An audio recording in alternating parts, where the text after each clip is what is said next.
Assalamualaikum warahmatullahi wabarakatuh. Apa kabar semua kawan-kawan? Kita coba akan diskusikan tentang fenomena pertumbuhan, kemiskinan, dan distribusi pendapatan. Satu kajian yang menarik dalam teori ekonomi pembangunan, mulai dari klasik sampai dengan sekarang, bagaimana sebenarnya pertumbuhan ekonomi itu mampu untuk menjadikan penurunan kemiskinan dan terjadinya distribusi pendapatan yang semakin merata. Zaman dulu di awal-awal abad ke-19 ya, ekonomi ditujukan bagaimana bisa tumbuh dengan cepat atau dengan tinggi. Ya, tetapi pada saat sekarang muncul sebuah fenomena baru bahwa pertumbuhan yang tinggi ternyata tidak menjamin terjadinya pemerataan distribusi pendapatan dan dapat mengurangi atau mereduksi tingkat kemiskinan. Jadi fenomena yang terjadi ketika yang kaya makin kaya, yang miskin makin miskin, atau setidaknya orang-orang miskin mensubsidi orang-orang kaya, maka pertumbuhan yang tinggi saja tidak cukup dalam konsep ekonomi pembangunan. Ya, tidak cukup bicara mengenai pembangunan. Jadi membangun itu tidak hanya sekedar tumbuh, tapi harus dibuktikan dengan penurunan tingkat kemiskinan dan terdistribusinya pendapatan pada setiap level masyarakat. Nah, muncul sebuah satu teori gitu ya. Sebenarnya bagaimana teori yang paling bagus dalam konsep pembangunan itu?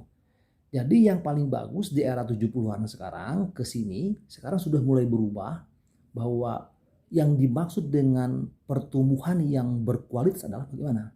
Pertumbuhan yang berkualitas adalah pertumbuhan yang mampu mereduksi tingkat kemiskinan dan meningkatkan distribusi tingkat pendapatan pada setiap level masyarakat. Nah, ini dikatakan sebagai pertumbuhan ekonomi yang berkualitas. Jadi, mesti ada sebuah peningkatan tingkat pendapatan pada setiap tingkat pertumbuhan ekonomi yang semakin baik begitu. Ya.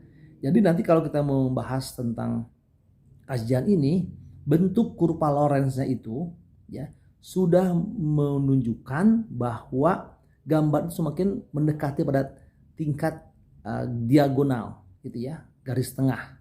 Nah, itu menunjukkan pemerataan tingkat pendapatan yang semakin baik. Yang semakin jauh dari diagonal nanti akan menunjukkan sebuah distribusi pendapatan yang timpang, atau kita mengatakan tingkat pertumbuhan ekonomi yang tidak berkualitas. Apalah artinya tingkat pertumbuhan ekonomi yang tinggi 6%, 7% ya. Tetapi di saat yang sama terjadi peningkatan orang miskin. Nah, ini yang menjadi sebuah permasalahan dan para ekonom tentunya akan berpikir bagaimana caranya untuk bisa mereduksi hal itu, mereduksi tingkat kemiskinan dan mengurangi ketimpangan pendapatan.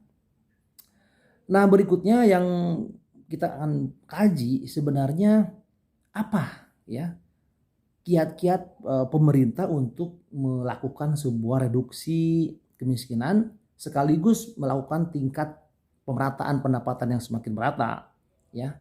Yang pertama adalah peningkatan pajak progresif pada kelompok-kelompok kaya. Jadi orang-orang kaya memang sudah saatnya bagi mereka untuk lebih banyak membayar pajak. Di sisi lain ya pemerintah memanfaatkan dana pajak itu untuk subsidi ya para orang-orang miskin, untuk subsidi kesehatan, subsidi bahan bakar minyak, subsidi listrik, dan pembangunan di sektor pendidikan tentunya. Pemberian yang namanya berbagai macam biaya pendidikan gratis bagi masyarakat mulai dari tingkat pendidikan dasar, menengah bahkan atas serta pendidikan tinggi. Itu yang pertama.